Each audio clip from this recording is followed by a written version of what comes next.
जितने भी लोग लाइव जुड़े हैं उन सभी का बहुत बहुत स्वागत है आज की इस क्लास में। नाम लेंगे लास्ट में, इसलिए नाम के लिए क्लास मत करिएगा। नाम तो आपका होगा ही जब आपका सिलेक्शन होगा। इसी चैनल पे आपके वीडियोस इंटरव्यू लेने हम खुद ही आएंगे आपके घर तक, या आप आएंगे हमारे स्टूडियो। शुरू करते हैं। काफी सारे लोग जुड़ चुके हैं। आप सभी लोगों को गुड इवनिंग, शुभ संध्या। कुछ नए प्रश्नों का समावेश है। पहला प्रश्न आप सबके सामने हिंदी भाषा से। पाली भाषा के सर्वप्रथम वैयाकरण कौन है? पतंजलि, पाणिनि, कच्चायन, हेमचंद्र। क्वेश्चन नंबर 1 पूछा गया कि पाली भाषा जो है इसके वैयाकरण कौन है? प्रथम उत्तर होगा क्वेश्चन नंबर 1 के लिए कच्चायन। हो सकता है आप में से बहुत सारे लोगों के लिए यह प्रश्न नया हो, पहली बार आपने सुना हो। उत्तर होगा यहां पर ऑप्शन नंबर सी। ठीक है, तो यहां पर आप में से बहुत सारे लोग ए लगा रहे हैं, पतंजलि लगा रहे हैं। पतंजलि नहीं होगा, इसका आंसर होगा कच्चायन। पाली भाषा जो है उत्तर भारत के लोगों की भाषा थी। ये पूर्व में बिहार से पश्चिम में हरियाणा, राजस्थान और उत्तर में नेपाल, उत्तर प्रदेश से दक्षिण में मध्य प्रदेश तक बोली जाती थी। आपको पता होगा कि गौतम बुद्ध, ठीक है, गौतम बुद्ध ने भी इन्हीं प्रदेशों में घूमते टहलते हुए लोगों को धम्म समझाते रहे। आज इन्हीं प्रदेशों में हिंदी बोली जाती है। हिंदी जो है, आप अगर इसका इतिहास पढ़े होंगे तो इसमें इस चीज को आपने पढ़ा होगा कि पाली जो है इसको प्राचीन हिंदी भी कहा जाता है।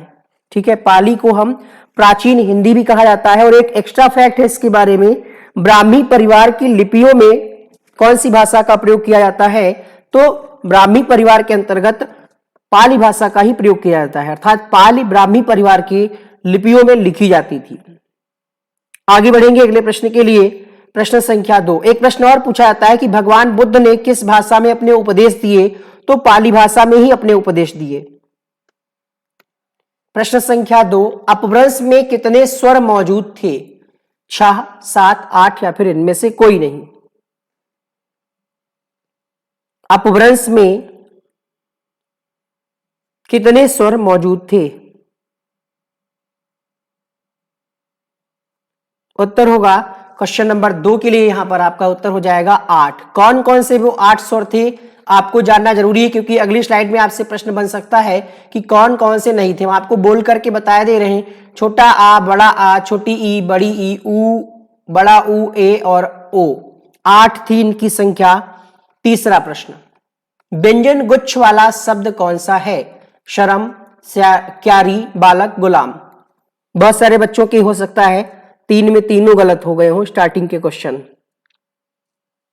प्रश्न संख्या 3 में आपका सही जवाब होगा क्यारी। अब ये व्यंजन गुच्छ क्या होता है? व्यंजन गुच्छ होता क्या है बताएगा कोई? किसी ने पढ़ा इसके पहले? जल्दी से कमेंट करिए। देखिए, व्यंजन गुच्छ की अगर हम बात करें तो आप इसके बारे में देख सकते हैं। यदि किसी शब्द में 2-3 व्यंजन लगातार हैं और उनके बीच में कोई स्वर ना हो तो उस व्यंजन समूह को व्यंजन गुच्छ कहते हैं। जैसे अक्षा, क्लेश, स्पष्ट, स्वप्न आदि कई सारे शब्द हो सकते हैं। बस ध्यान रखना क्या है कि बीच में किसी भी प्रकार का कोई स्वर शब्द ना हो लगातार, आपके यहां पर वही कहलाते हैं व्यंजन गुच्छ। तो यहां पर आपका उत्तर हो जाएगा ऑप्शन नंबर जो भी हो। किसी शब्द में जब 2 या 2 से अधिक व्यंजनों को एक श्वास में उच्चारण करके देखिएगा, क्यारी, म्यान, श्याम, लेकिन अगर आप बाकी के शब्दों का उच्चारण करिए, बालक, तो थोड़ा सा आपको अंतर लगेगा। इस चीज को आप नोट डाउन करिएगा अगर आपके लिए नया था। ये व्यक्तिवाचक संज्ञा नहीं है, व्यक्तिवाचक संज्ञा नहीं है। प्रश्न संख्या 4। जिन शब्दों से किसी विशेष व्यक्ति, स्थान अथवा वस्तु के नाम का बोध हो व्यक्तिवाचक संज्ञा कहते हैं। जैसे जयपुर हो गया, आगरा हो गया, भारत हो गया, रामायण हो गया, और कालिदास की जो रचनाएं हैं या जिनकी भी जो रचनाएं हैं जिनके नाम है, अमेरिका हो गया, राम हो गया। यहां पर आपसे पूछा जा रहा है नहीं है। Question number 4।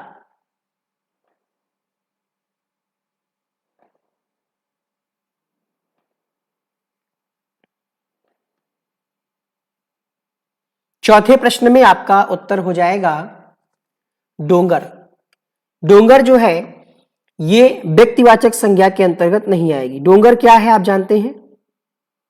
डोंगर एक डोंगरी भाषा भी है, आपने पढ़ा होगा। तो यहां पर यह व्यक्तिवाचक संज्ञा के अंतर्गत नहीं आएगी। बढ़ेंगे अगले प्रश्न के लिए। Question number 5। निम्नलिखित में से पुल्लिंग शब्द कौन सा है? बुढ़ापा, जड़ता, घटना, दया।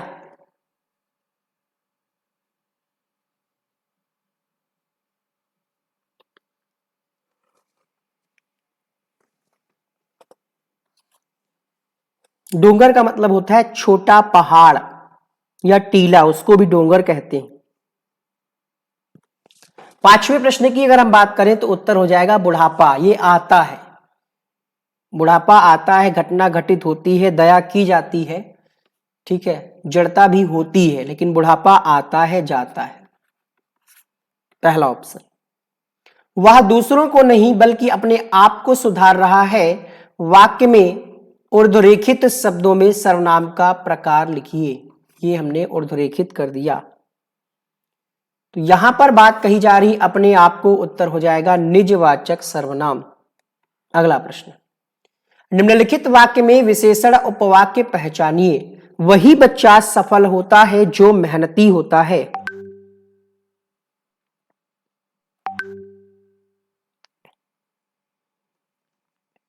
उपवाक्य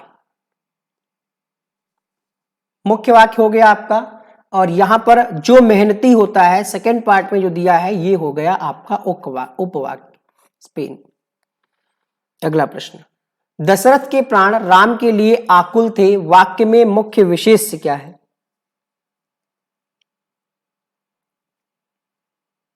प्रश्न संख्या 8, दशरथ के प्राण राम के लिए आकुल थे। विशेष्य क्या होता है? जिसकी विशेषता बताई जाए। क्वेश्चन नंबर 8 में आपका उत्तर होगा प्राण, प्राणों की विशेषता। किसके प्राण? दशरथ के प्राण।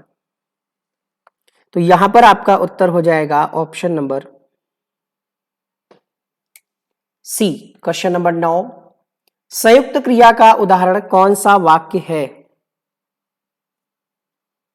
रस्सी जल गई, सीमा पढ़ रही है, तुम प्रतिदिन पढ़ने आया करो, बच्चा सोता है।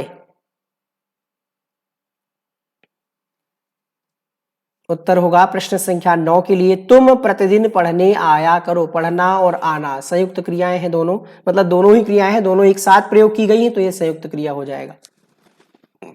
हनुमान ने संजीवनी बूटी से लक्ष्मण के लिए होश लाए। वाक्य में की गई त्रुटि का आधार पहचानिए।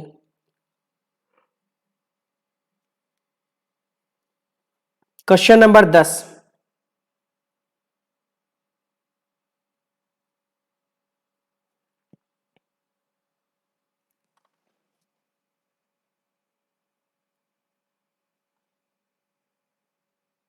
कारक कह रहा है हनुमान ने संजीवनी बूटी से लक्ष्मण के लिए, थोड़ी होगा लक्ष्मण के, तो यहां पर कारक चिन्ह की गड़बड़ी है। त्रुटि जो है वो कारक चिन्ह में, विशेषण में नहीं, वचन में नहीं, लिंग में नहीं।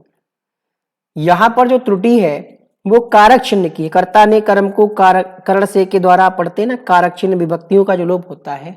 लक्ष्मण के लिए होगा क्या? लक्ष्मण के लिए होश लाए,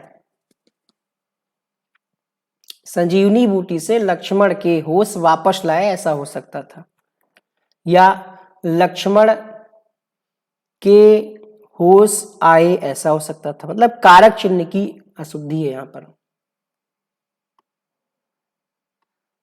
निम्नलिखित प्रश्न में 4 विकल्पों से दिए गए वाक्य का सही काल वाला विकल्प पहचानिए। यदि मैं समय पर स्टेशन पहुंचता तो मेरी गाड़ी ना छूटती। यदि मैं सुपर टेट की परीक्षा पास कर लेता तो मेरी नौकरी लग गई होती। ये जो ऑप्शन है यहां पर, गाड़ी ना छूटती, अगर टाइम से हम पहुंच जाते तो हमारी परीक्षा नहीं छूटती, गाड़ी नहीं छूटती, या 2018 में हमारा अगर डीएलएड या बीएड हो गया होता तो हमसे भर्ती नहीं छूटती, उसी में हमारा सिलेक्शन हो जाता। ये सारे एग्जाम्पल हम नहीं बता रहे हैं, ये एक पॉसिबिलिटीज बता रहे हैं कि ऐसा हो सकता था। यहां पर उत्तर होगा हेतु, हेतुमत भूतकाल, बी ऑप्शन। निम्न में से भाववाच्य वाक्य का चयन कीजिए। वह रोती है, स्वादिष्ट खीर फाइजा द्वारा पकाई गई, वह कौन है? उन लोगों से आज खेला नहीं जाता, है ना। जैसे आप कहते हैं कि रोगी से चला नहीं जाता, तो यहां पर होता है भाव, आज भाव निकल रहा है। निम्नलिखित शब्दों में से तत्भव शब्द कौन सा है? तत्भव शब्द,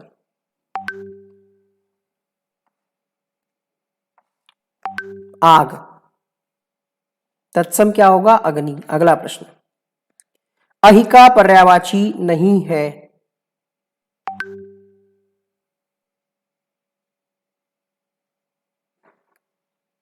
क्वेश्चन नंबर 14, अहिका पर्यायवाची नहीं है। लाइक नहीं किया आप लोगों ने क्लास को, संख्या वैसे ही रुक गई है वहां पर। जल्दी से लाइक करिए आप सभी लोग।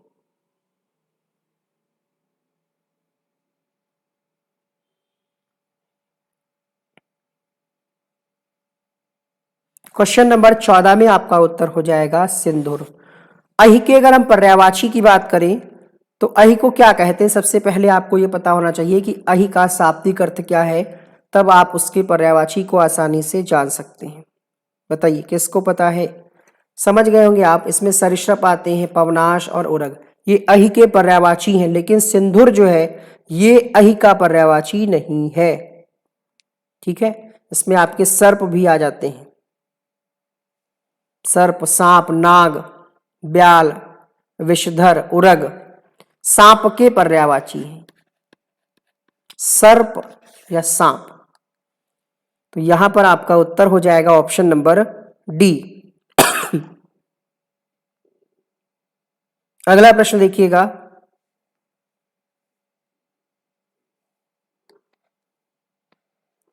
15वां प्रश्न है, निंद का विलोम क्या होगा?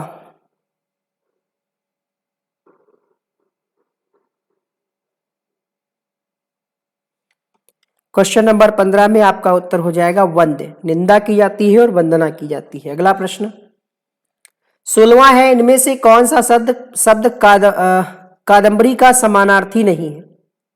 क्वेश्चन नंबर 16,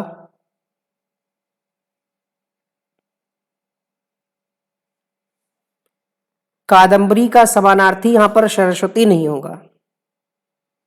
ठीक है, सरस्वती को आप हरिप्रिया, कमला, पद्मा, रमा, इंदिरा कहते हैं, सरस्वती नहीं होगा यहां पर। अगला प्रश्न, वाक्यों में ऐसे शब्दों को छोड़ दिया जाता है जिनके ना रहने पर भी प्रसंग में वाक्य को समझने में बाधा नहीं पड़ती। उनको क्या कहते हैं? अर्थांतर, कल्पनातीत वाक्यार्थ या फिर अध्याहार।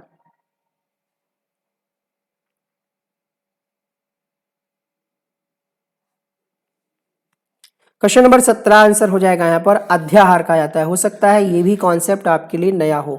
देखिए समझिएगा कह क्या रहा है, वाक्यों में ऐसे शब्दों को छोड़ दिया जाता है जिनके ना रहने पर भी प्रसंग, मतलब बहुत सारे ऐसे शब्द भी होते हैं, अगर आप उनको हटा दें तब भी कोई फर्क नहीं पड़ने वाला, मतलब व्याख्या आप समझ जाएंगे उसकी, तो उनको क्या कहा जाता है? अध्याहार। अगला प्रश्न, चौकड़ी भूल जाना, इस मुहावरे का अर्थ क्या होगा? राह ना सूझना, बराबर मात देना, पीछा छुड़ाना, ढांढस बंधाना।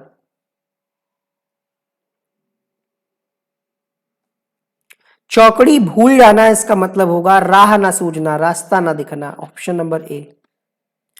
अगला प्रश्न है, अपहरण में उपसर्ग क्या होगा?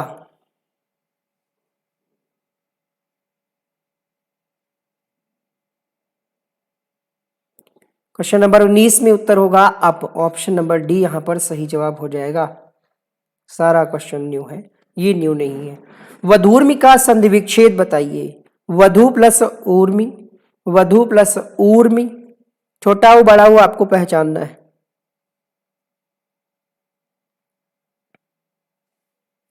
क्वेश्चन नंबर 20 में आपका सही जवाब हो जाएगा वधु प्लस ऊर्मि, बड़ा ऊ होगा दोनों में। दीर्घ संधि का उदाहरण है दीर्घ स्वर संधि, यहां पर आपका बी वाला ऑप्शन सही हो जाएगा।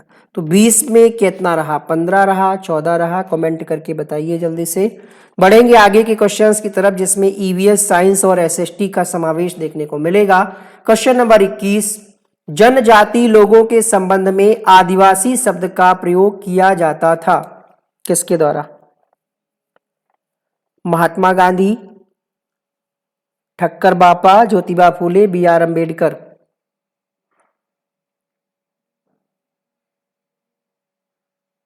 21वें प्रश्न में उत्तर होगा ठक्कर बापा ने आदिवासी शब्द का प्रयोग किया था जनजाति लोगों के संबंध में। अध्याहार का मतलब ये है जैसे कोई पैराग्राफ दिया है उसमें कुछ ऐसे शब्द होते हैं जिनका कोई मतलब नहीं है, बस पैराग्राफ अच्छा लगने के लिए प्रयोग किए जाते हैं। बस अगर आप उनको हटा भी देंगे तब भी उसके अर्थ पे कोई प्रभाव नहीं पड़ेगा, वही होता है आपका अध्याहार। बस इतना ही था उसमें। अगला प्रश्न देखिए, निम्नलिखित नदियों में से किनके स्रोत बिंदु लगभग एक है? Question number 22।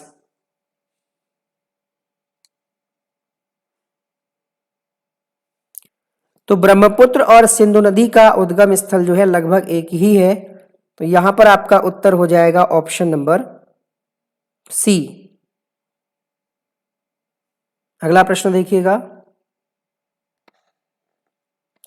तेजाबी मिट्टी को कृषि योग्य बनाने हेतु निम्नलिखित में से किसका प्रयोग किया जाता है?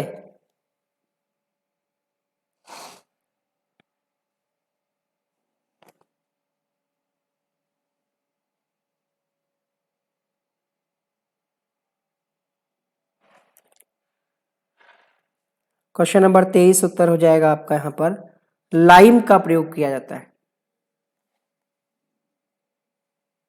हाँ हाँ बिल्कुल सही, वही शब्द अचानक हमें नहीं याद आ रहे थे, वगैरह वगैरह में आप समझ गए। निम्नलिखित में से किसे काला श्याम पैगोडा के नाम से जाना जाता है? ब्लैक पैगोडा भी कहते हैं। क्वेश्चन नंबर 24 उत्तर हो जाएगा यहां पर कोणार्क का सूर्य मंदिर कहां है? ये उड़ीसा राज्य में। किसने इसका निर्माण कराया था? नरसिंह देव प्रथम ने।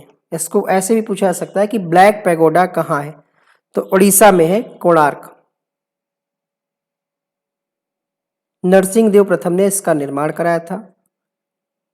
क्यों इसको कहा जाता है ब्लैक पैगोडा? क्योंकि जो इसका पूर्ण स्थल जो है मंदिर का, इसकी जो मीनार है वो काले रंग का दिखाई देता है, इसीलिए इसको ब्लैक पैगोडा कहा जाता है।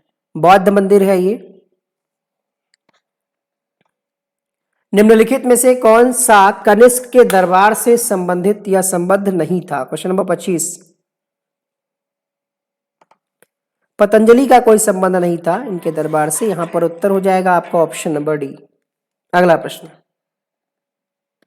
रोहतांग दर्रा कहां स्थित है? हिमाचल प्रदेश, जम्मू कश्मीर, सिक्किम, उत्तराखंड?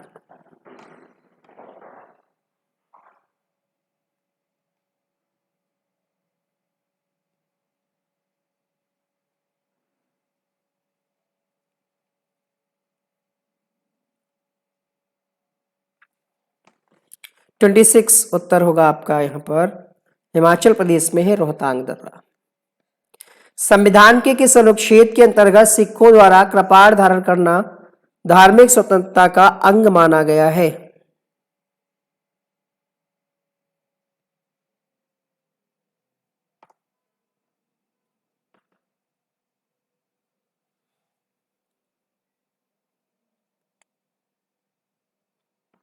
Question number 27।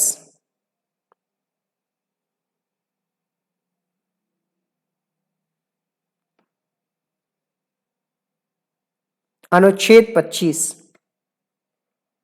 अनुच्छेद 25 के तहत जो सिख लोग होते हैं, जो सरदार जी होते हैं, कृपाण धारण कर सकते हैं, ये धार्मिक स्वतंत्रता का अंग माना गया है। संविधान सभा के प्रांतीय संविधान समिति के अध्यक्ष कौन थे? Question number 28। प्रांतीय संविधान समिति के अध्यक्ष सरदार वल्लभ भाई पटेल। ऑप्शन नंबर यहां पर डी सही हो जाएगा। प्रश्न आपसे अन्य कई अध्यक्षों के बारे में पूछ सकता है, जैसे आपसे पूछता है कि प्रारूप समिति तो आपने बता दिया डॉक्टर भीमराव, संघ शक्ति समिति कहेगा तो पंडित जवाहरलाल नेहरू आ जाएगा, संचालन समिति कहेगा तो डॉक्टर राजेंद्र प्रसाद, झंडा समिति कहेगा तो जेबी कृपलानी, आवास समिति कहेगा तो बी पट्टाभी सीतारमैया।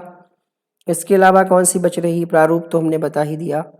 चलिए, झंडा समिति में थोड़ा सा विवाद है, वैसे जेबी कृपलानी माना जाता है, लेकिन अगर ऑप्शन में जेबी कृपलानी नहीं होगा तो राजेंद्र प्रसाद आप लगाएंगे। अगला प्रश्न है, पृथ्वी के किस भाग में निकेल और लोहे की प्रचुरता है?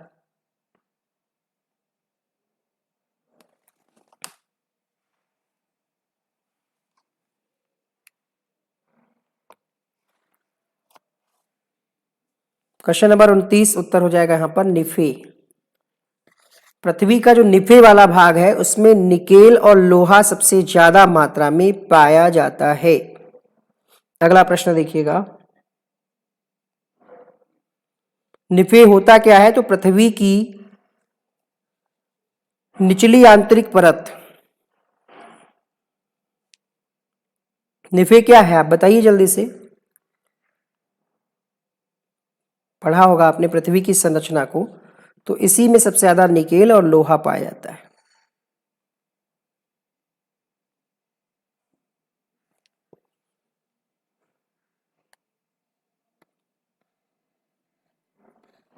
लेंस किससे बनता है? पायरेक्स कांच, प्लेट कांच, साधारण कांच, कोबाल्ट कांच।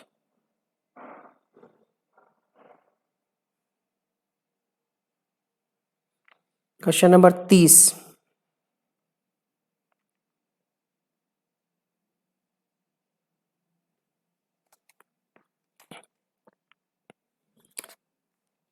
प्लेट कांच से बनता है लेंस। 31वां प्रश्न, युद्ध जिसमें भारत में मुस्लिम शक्ति की स्थापना हुई। क्वेश्चन थोड़ा सा कठिन है, गलतियां आप कर सकते हैं, लाइक शेयर कर दीजिए ताकि जो लोग इस क्लास तक नहीं पहुंच पा रहे हैं, भाई सुपर टेट की तैयारी तो कितना बच्चा कर रहा होगा? कम से कम अगर हम बताएं तो 10 लाख से अधिक बच्चा सुपर टेट की तैयारी कर रहा होगा। क्लास देखते हैं कितने, 300, 400, बस शेयर करिए एक बार, जबरदस्ती दिखाइए लोगों को कि पढ़ो पढ़ो, पढ़ाया जा रहा है, यहाँ पर फ्री में पढ़ाया जा रहा है, थ्योरी भी पढ़ाई जा रही, प्रैक्टिस भी कराई जा रही है। उत्तर होगा यहाँ पर क्वेश्चन नंबर 31 के लिए तराइन का द्वितीय युद्ध। अब आपसे प्रश्न बन सकता है कि किस, जैसे तराइन के युद्ध हुए, तराइन का द्वितीय युद्ध कब हुआ, पहला युद्ध कब हुआ, ये सब आपको पता होना चाहिए। तो तराइन के जो युद्ध हुए हैं, कुल कितने युद्ध हुए अगर आपसे पूछ ले तो पहला, दूसरा और तीसरा कितने युद्ध हुए? जल्दी से बताइए, कितनी जानकारी है आपको इसके बारे में?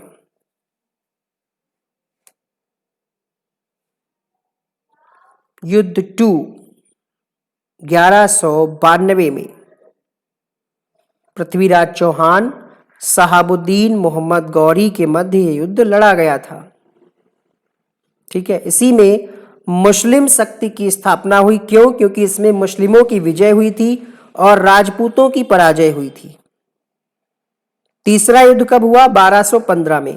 तराइन का तीसरा युद्ध हुआ 1215 1216। ये युद्ध हुआ था इल्तुतमिश और कुबाचा के बीच में। अगला देखिए, पहला युद्ध हुआ था 1191 में। पृथ्वी अपने अक्ष पर झुकी हुई है, ये सेल्सियस क्यों लगा दिया? पृथ्वी अपने अक्ष पर झुकी है, क्वेश्चन नंबर 32 उत्तर होगा यहां पर 23.5 डिग्री। अगला प्रश्न, निम्नलिखित में से कौन संसद का अनन्य भाग नहीं है? Question number 33।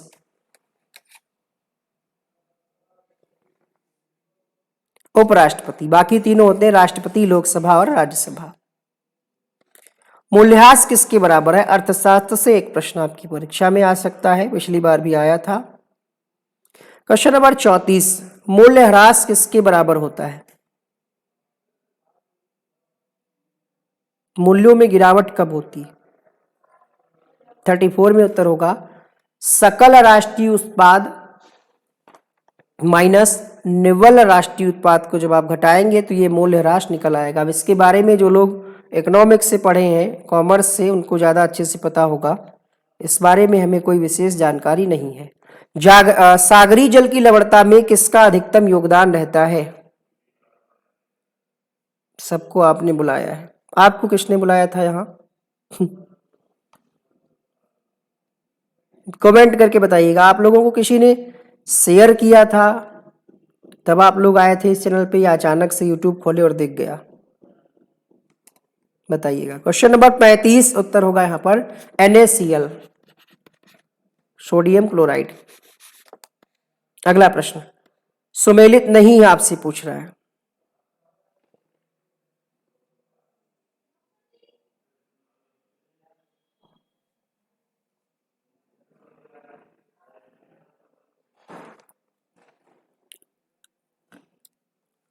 फुलानी दिया है, बंतु दिया है, मसाई है और नूबा है क्या ये जानते हैं आप? जनजातियां हैं।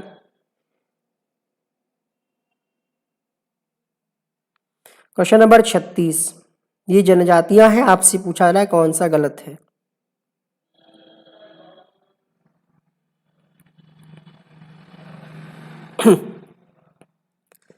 तो जो बंतु जनजाति है ये सहारा दिया गया है, और जबकि ये बंतु जनजाति दक्षिण अफ्रीका में निवास करने वाली जनजाति है, तो ये गलत है।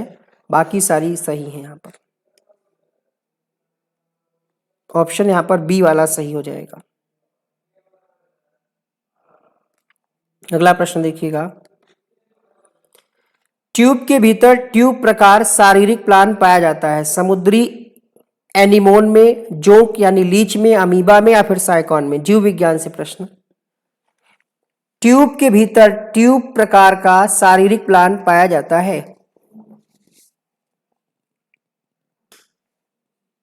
37वें प्रश्न में आपका आंसर होगा जोंक में पाया जाता है। चिपकती बहुत है मानव शरीर पे, अगर बैठ जाए तो। अगर खून निकलवाना हो तो जोंक को अपनी बॉडी पर रख लीजिए।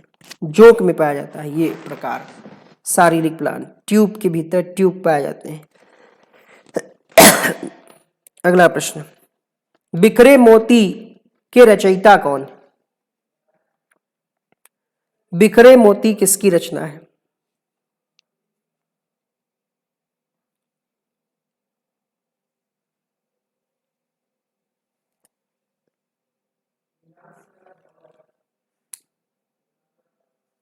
उत्तर होगा सुभद्रा कुमारी चौहान की रचना है। ऑप्शन नंबर सी सही हो जाएगा। थोड़ा स्पीड बढ़ाते हैं वरना हो नहीं पाएगा सारा। ठीक, बहुत बढ़िया। संकोच नदी किसकी सीमा बनाती है? Question number 39। असम एवं पश्चिम बंगाल के बीच सीमा बनाती है कौन सी नदी? संकोच नदी। क्वेश्चन नंबर 40, अरावली का उच्चतम शिखर कौन सा है? सज्जनगढ़, लीलागढ़, कुंभलगढ़, तारागढ़? अरावली का उच्चतम शिखर कुंभलगढ़। ऑप्शन नंबर यहाँ पर सी सही हो जाएगा। जब गढ़ दिया है तो ये अरावली पर्वत की सबसे ऊंची चोटी पूछे तो आप गुरु शिखर लगाते हैं। अगला प्रश्न देखिएगा।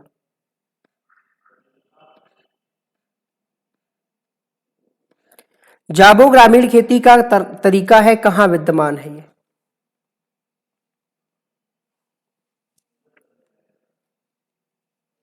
इकतालीस में आपका उत्तर हो जाएगा नागालैंड में ये विद्यमान है जाबो। मौलिक अधिकारों का संरक्षण है न्यायपालिका, कार्यकारिणी, संसद, उपयुक्त में से कोई नहीं। क्वेश्चन नंबर 42, न्यायपालिका, मौलिक अधिकारों का संरक्षण कौन करता है? न्यायपालिका। निम्नलिखित में से किस मंदिर परिसर में एक भारी भरकम नंदी की मूर्ति है जिसे भारत की विशालतम नंदी मूर्ति माना जाता है? इंपॉर्टेंट प्रश्न। पीयूष सिंह राजपूत, संतोष, सिड शर्मा, जस्सी, सुजाता, राजिया, राशिद, श्रेया, त्रिपुरेश, कुश, नीरज, प्रज्ञा, मुकेश, कविता, स्वाति, अभिषेक, कोमल, लक्ष्मी। क्वेश्चन नंबर 43 में आपका उत्तर क्या जाएगा? बृहदेश्वर मंदिर जो है इसमें एक नंदी की मूर्ति बहुत बड़ी सी बनी हुई है। कहाँ है ये? तमिलनाडु में है। अगला प्रश्न देखिएगा, बृहदेश्वर मंदिर। इच्छा सब कष्टों का कारण है, इसका प्रचार करने वाला धर्म कौन सा है?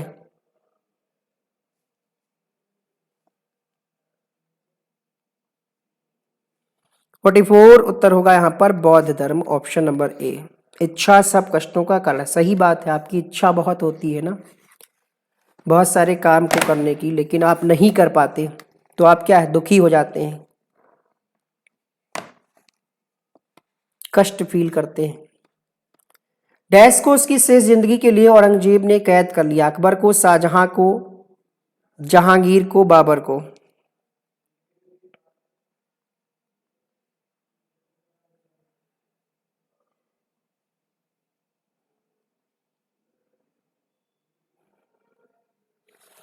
45 उत्तर होगा शाहजहां को उसकी शेष जिंदगी के लिए औरंगजेब ने कैद कर लिया, तो यहाँ पर बी ऑप्शन सही हो जाएगा। वायु का मुख्य घटक है nitrogen, carbon dioxide, oxygen, hydrogen. Question number 46।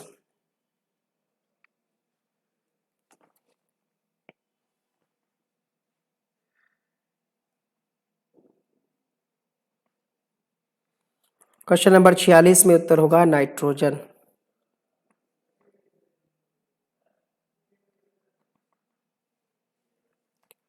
मुख्य घटक पूछ रहा है। देखिए, जाबू खेती का मतलब होता है पानी को जो है तालाब में इकट्ठा कर लिया जाता है, और ये एक देसी जुगाड़ वाली प्रणाली है। इसमें पानी को तालाब में इकट्ठा कर लिया जाता है, फिर उसी में फसल बोई जाती है, और इसको रूजा भी कहते हैं। ठीक है, रूजा भी इसको कहते हैं। और ये खेती कहाँ होती है, जैसा कि हमने आपको बताया, नागालैंड। बाकी इसके बारे में आप और डिटेल से सर्च करके पढ़ सकते हैं। अगला प्रश्न देखिएगा, कहाँ पे थे हम? एल्कोहल जल मिश्रण से जल को अलग किया जाता है? निस्तारण द्वारा, वाष्पन द्वारा, आसवन द्वारा, ऊर्ध्वपातन द्वारा?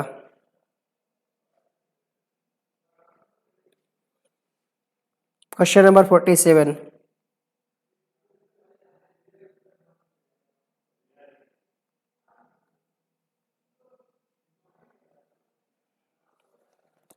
किस प्रक्रिया के द्वारा अलग किया जाता है? 47 में उत्तर हो जाएगा आसवन विधि द्वारा। अगला प्रश्न देखिएगा, क्वेश्चन नंबर 48। मामूली कट जाने पर फिटकरी रक्तस्राव को रोक देती है, इसका कारण क्या है?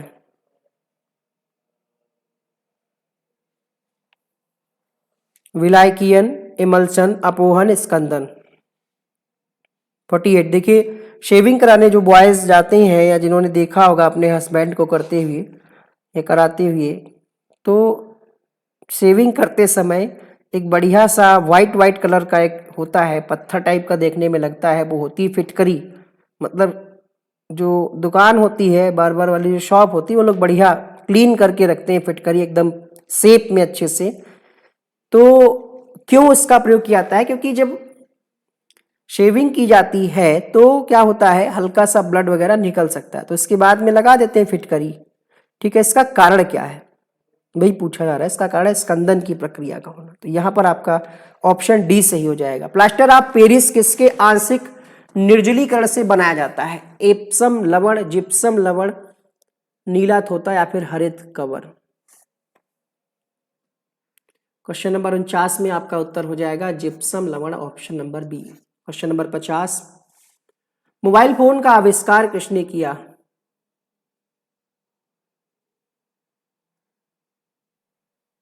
Martin Cooper, Chuck Hill, Tim Berners Lee या फिर डेमलर?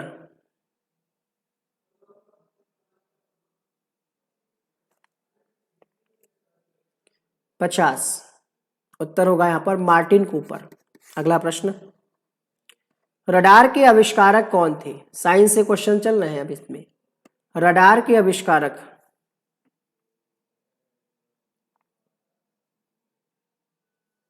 क्वेश्चन नंबर 51, आंसर होगा यहाँ पर टेलर और यंग। लियो यंग नाम था इनका। तड़ित चालक के आविष्कारक कौन? Graham Bell, Lord Lister, Benjamin Franklin, Einstein?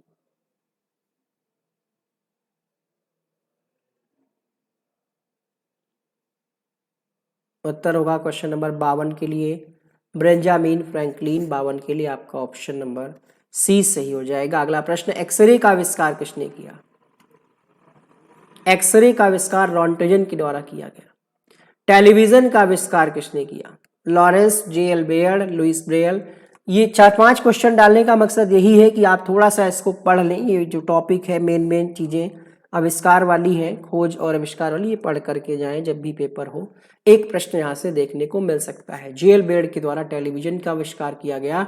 निम्नलिखित में से वह पदार्थ कौन सा है जिसका प्रयोग कपड़े से स्याही और जंग के धब्बों को मिटाने के लिए किया जाता है? ऑक्जेलिक अम्ल, अल्कोहल, ईथर, मिट्टी का तेल। उत्तर होगा क्वेश्चन नंबर 55 के लिए ऑक्जेलिक अम्ल का प्रयोग किया जाता है कपड़े से स्याही और जंग के धब्बों को मिटाने के लिए। बाल विकास जीवन कौशल शिक्षण कौशल के क्वेश्चंस।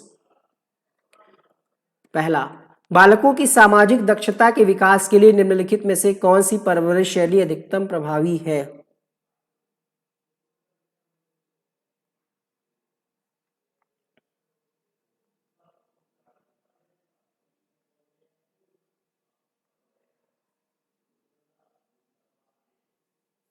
तो 56 में आपका उत्तर हो जाएगा प्राधिकारिक। लापरवाह अधिनायकवादी कृपालु नहीं होगा। तो यहाँ पर उत्तर होगा ऑप्शन नंबर सी। अधिनायकवादी का मतलब है सिर्फ अपनी ही चलाना, बच्चे की ना सुनना। कृपालु मतलब आप फिर दयालु हो गए, एक तरीके से कृपा करने लगे। लापरवाह होगी नहीं तो प्राधिकारिक होगी। अगला प्रश्न, आधुनिक मनोविज्ञान का अर्थ है मन का अध्ययन, आत्मा का अध्ययन, शरीर का अध्ययन, व्यवहार का अध्ययन। 57, आधुनिक मनोविज्ञान का अर्थ क्या होगा? क्वेश्चन नंबर 57, तो व्यवहार का अध्ययन। वर्तमान समय में मनोविज्ञान में क्या होता है? व्यवहार का अध्ययन किया जाता है। सी का मीनिंग बताइए कहाँ पे, किस प्रश्न में? प्रश्न संख्या लिखा करें।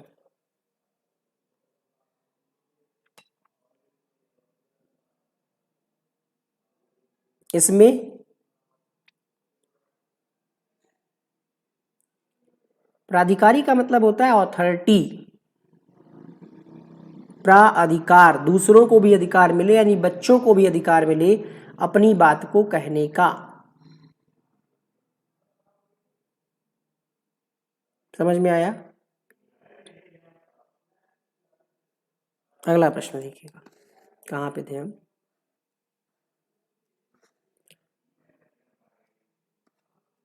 कहाँ पे थे ये?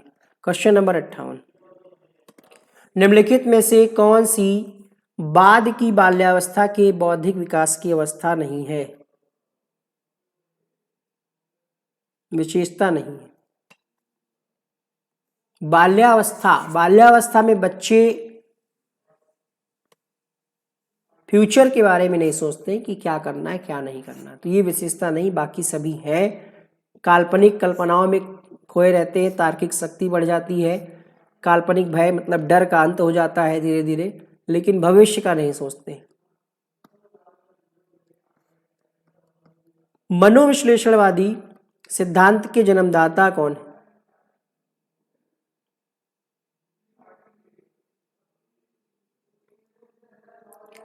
सिगमंड फ्रायड ने दिया सिद्धांत। 59 में आपका उत्तर होगा ऑप्शन नंबर ए। अगला प्रश्न क्वेश्चन नंबर 60, संवेगात्मक बुद्धि की अवधारणा किसके द्वारा दी गई? Peter Salovey, John Mayer, Daniel Goleman, उपरोक्त सभी। Question number 60,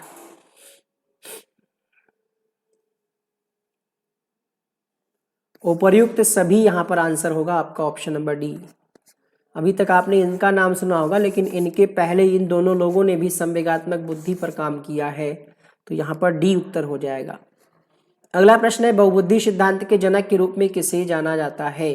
Vygotsky, Gardner, Bruner, पियाजे।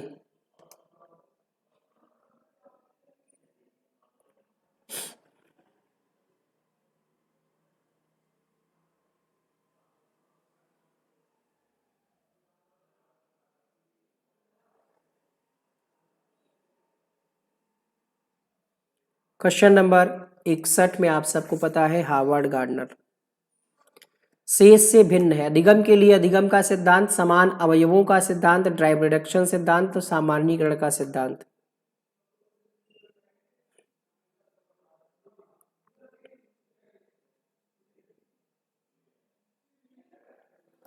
Sixty two में आपका उत्तर होगा ड्राइव रिडक्शन सिद्धांत। ये अधिगम से संबंधित नहीं है, बाकी सारे हैं। अगला प्रश्न है यहाँ पर, अधिगम प्रभावित होता है सामाजिक अंतःक्रिया से, अंतर्वैयक्तिक संबंध से, दूसरों से संप्रेषण से, या फिर इन सभी से।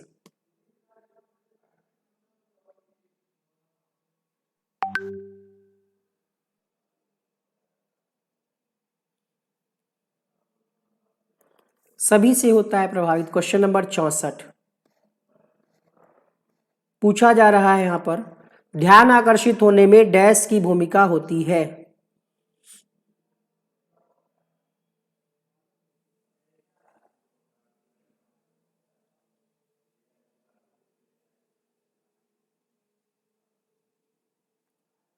तीव्रता, उद्दीपन की तीव्रता 64 के लिए पहला विकल्प।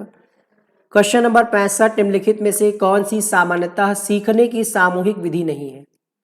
देखिए, इसमें हम अलग अलग नहीं लिख रहे हैं, बहुत से क्वेश्चन इसमें हैं जो शिक्षण कौशल और जीवन कौशल के हैं। जैसे ये वाला क्वेश्चन ही आपका आ जाएगा शिक्षण विधियों के अंतर्गत, शिक्षण कौशल में इसको आप काउंट कर सकते हैं। 65, क्वेश्चन नंबर 65 में आपका उत्तर होगा प्रेक्षण। प्रेक्षण जो है इसको सामूहिक नहीं प्रयोग में लाया जाता है, ऑब्जर्वेशन मेथड।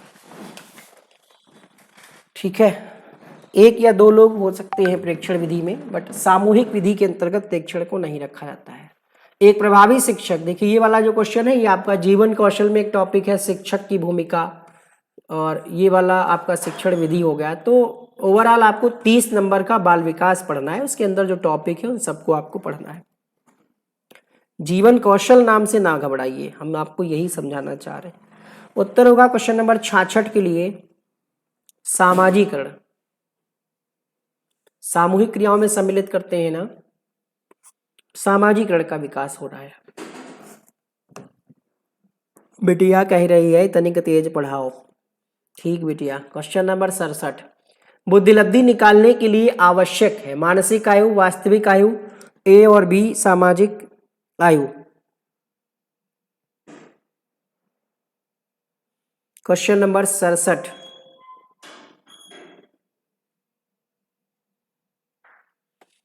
सिक्सटी 67 में आपका उत्तर होगा, देखिए जब आप बुद्धिलब्धि निकालते हैं तो ऊपर होती है मानसिक आयु, नीचे होती है वास्तविक आयु, इनटू में होता है 100। तो यहाँ पर मानसिक और वास्तविक यानी आपका सी ऑप्शन सही हो जाएगा। अगला प्रश्न देखिएगा, मनोविज्ञान का क्षेत्रवादी सिद्धांत किसने दिया।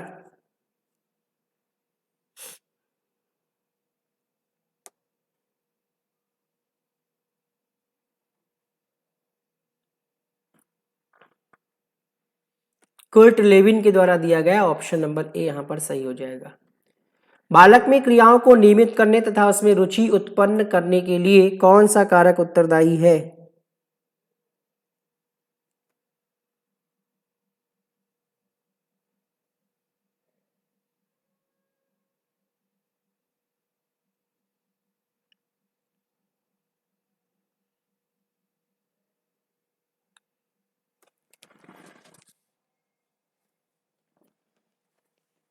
बताइए।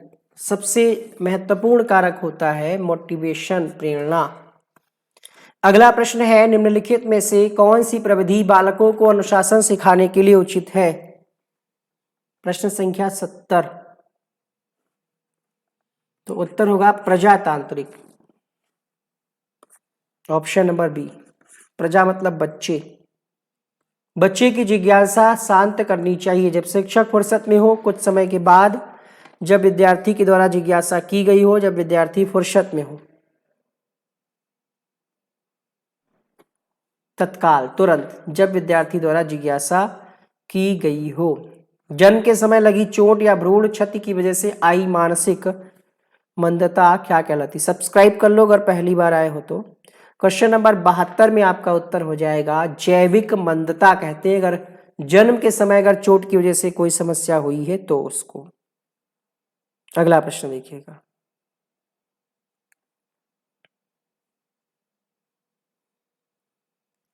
एक मेधावी छात्र अध्ययन में बेहतर उपलब्धि हासिल नहीं कर पा रहा है, शिक्षक को उसमें से कौन सी विधि अपनानी चाहिए? बेहतर प्रदर्शन की प्रतिज्ञा, उससे कम उपलब्धि के कारण का पता करना, परीक्षा में क्रमांक देना, क्रमांक होगा ये 73 के लिए आपका उत्तर क्या होगा?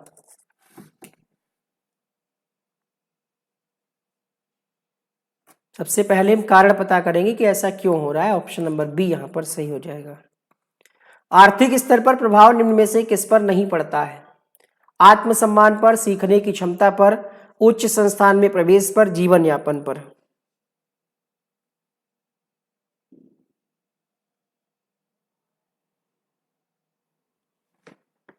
क्वेश्चन नंबर 74 में आपका उत्तर हो जाएगा सीखने की क्षमता पर प्रभाव नहीं पड़ता, आर्थिक स्तर पर।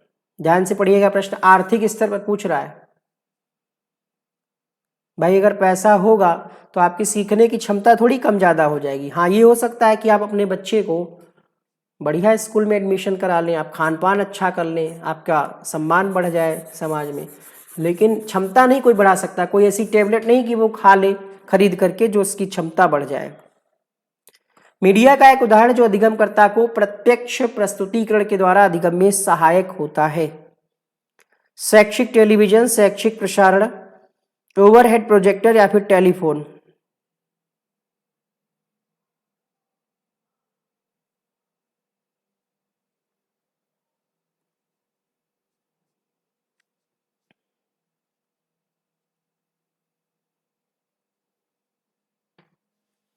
सेवेंटी 75 उत्तर होगा यहाँ पर। 75 के लिए शैक्षिक टेलीविजन का प्रयोग किया जाता है। अधिगमकर्ता को प्रत्यक्ष सहायक होता है वो शैक्षिक टेलीविजन होगा या प्रोजेक्टर होगा? एक मिनट, मीडिया का एक उदाहरण है। मीडिया, मीडिया में आपका क्या आ जाएगा? अधिगमकर्ता को प्रत्यक्ष प्रस्तुतिकरण, शैक्षिक प्रसारण, शैक्षिक टेलीविजन, प्रोजेक्टर होना चाहिए। आप क्या कहते हैं इस प्रश्न में? बी तो नहीं होगा। आंसर की में इसका आंसर शैक्षिक टेलीविजन दिया है।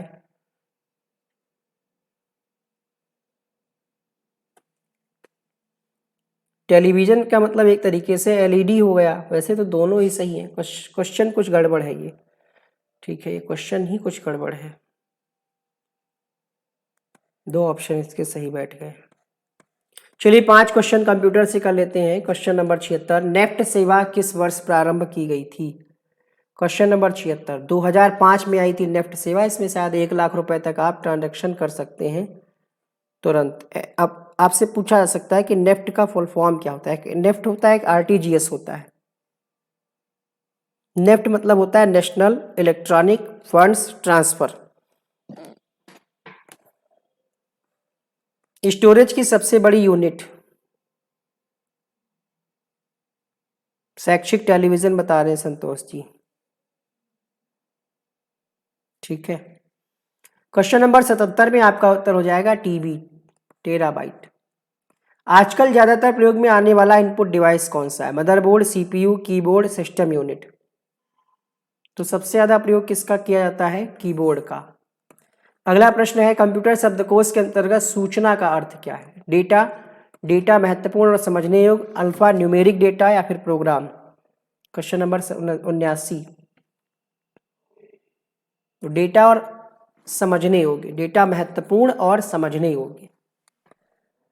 80, न्यूज सर्वर किसके द्वारा सभी जानकारी न्यूज पढ़ने वालों को प्राप्त कराता है? बताइए, न्यूज सर्वर वो कौन सा है